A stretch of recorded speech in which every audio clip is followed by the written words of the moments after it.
İzle pişir videolarını beğendiyseniz işte sizin için yeni bir tanesi daha sırada geliyor. Bugün size çok güzel bir muffin yapacağım. İçinde birazcık çikolata olacak, biraz da peynirle tatlandırılmış olacak. Yaklaşık 150 gram kadar Nutella, Şokella, Sarella hangisinden seviyorsanız ona ihtiyacınız var. 150 gram kadar böyle bir çanağın içinde olmuş bu çikolatanıza dediğim gibi isterseniz Nutella, isterseniz Sarella, isterseniz ne isterseniz yani hangi markayı isterseniz 150 gramın içine 2 tane yumurtayı kırarak işe başlıyoruz. Bir numaralı püf noktası şu: yumurtaları her şeyden önce bu çikolata ile beraber güzelce çırpmanız lazım. İyice böyle akışkan, hatta hafif macunumsu bir kıvama gelmesi lazım. O yüzden bunu bir çırpma teliyle yaparsanız çok daha başarıyı elde edeceğinize eminim. Bir çay kaşığı kadar kabartma tozuna ihtiyacınız var. Daha fazlası değil, bir çay kaşığı gayet yeterli oluyor bu tarif için. Ve una ihtiyacınız var. 6 yemek kaşığı un ekleyeceksiniz. 6 yemek kaşığı un kaç gram eder? Boş verin, kaç gram ederse etsin. Un yerine benim gibi şekeri almayın ama. 6 yemek kaşığı unu masanın üstüne alın ve hani çorba kaşığınızın derinliği ne kadar yapar bilmiyorum ama şöyle yapın ve silme 6 yemek kaşığı un ekleyerek işinizi bağlayın. 6 yemek kaşığı unu olduğu gibi bu işin içine ekledim. Şimdi yine kola kuvvet diyorum ve hafif bir şekilde bunları önce yavaştan bir çırpıyorum ki unlar uçuşmasın diye. Unla çikolata iyice birlikte kıvam aldığına kanaat getirdiğim an itibariyle böyle hızlı ve sert bir şekilde çırpıp iyice homojen bir kıvama getiriyorum.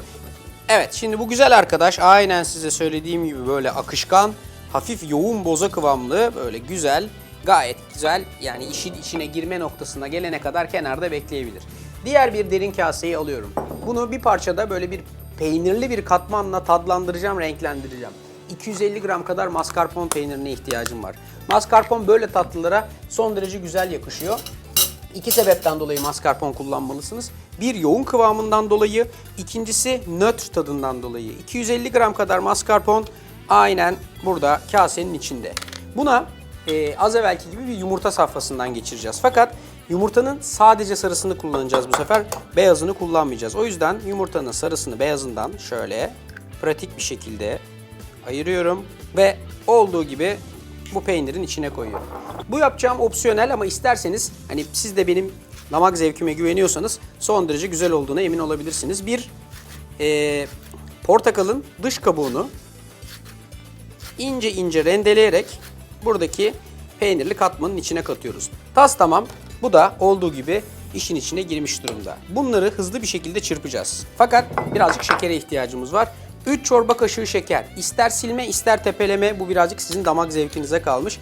Çok fazla aşırı tatlı ve şekerli olsun istemiyorsanız benim gibi silme yapabilirsiniz. 3 kaşık şeker işin içine giriyor. Çikolata ile peynirin aynı kabın içinde buluştuğu ve hani birinin biraz sertleşeceği, öbürünün biraz kıvam katacağı, aynen Yin ile Yang gibi, aynen Kerem'le Aslı gibi, aynen Ferhat'la Şirin gibi birbirini seven ikili biraz sonra aynı kabın içinde buluşacak. Fakat bunu önden iyi bir şekilde çırpıp iyice bütün lezzetlerin birbirine geçmesini sağlayıp homojen bir kıvam halini elde etmeye çalışacağım.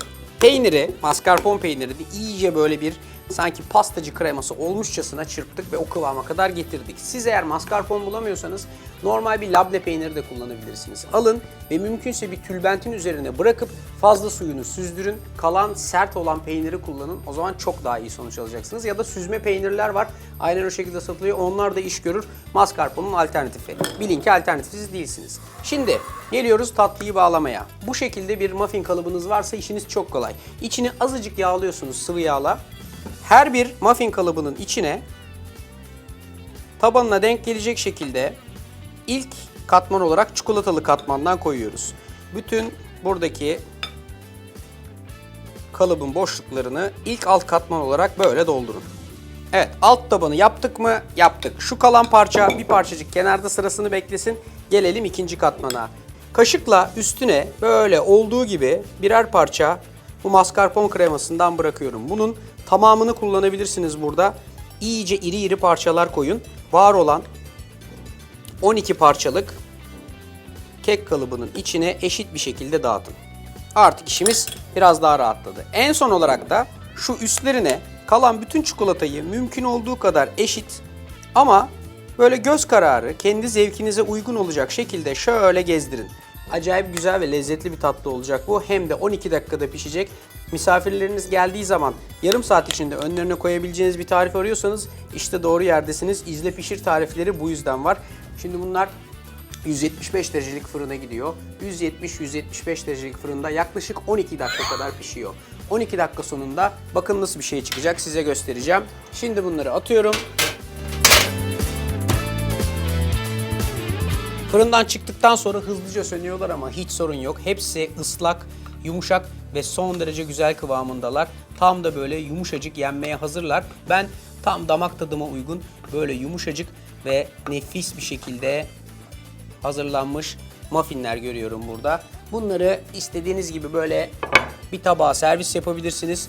Yumuşacıklar ve yerken hani hakikaten ağzınızda dağılacaklar.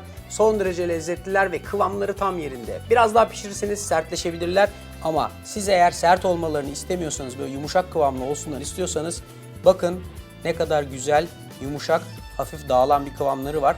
İçindekiler peynir, üstündekiler çikolata. Hepsi tas tamamen pişmiş durumda ve üfleyerek yemeye hazır. İşte izle pişir tariflerinden bir tanesi daha böyle karşınızdaydı. Siz de bu tariflerin devamını istiyorsanız Facebook'taki Arda'nın Mutfağı sayfasına hemen girin ya da beni ardanınmutfağı.com adresinden takip etmeye devam edin. Çok daha güzel izle pişir tariflerinde görüşmek üzere. Kendinize çok iyi bakın. Allah'a ısmarladık.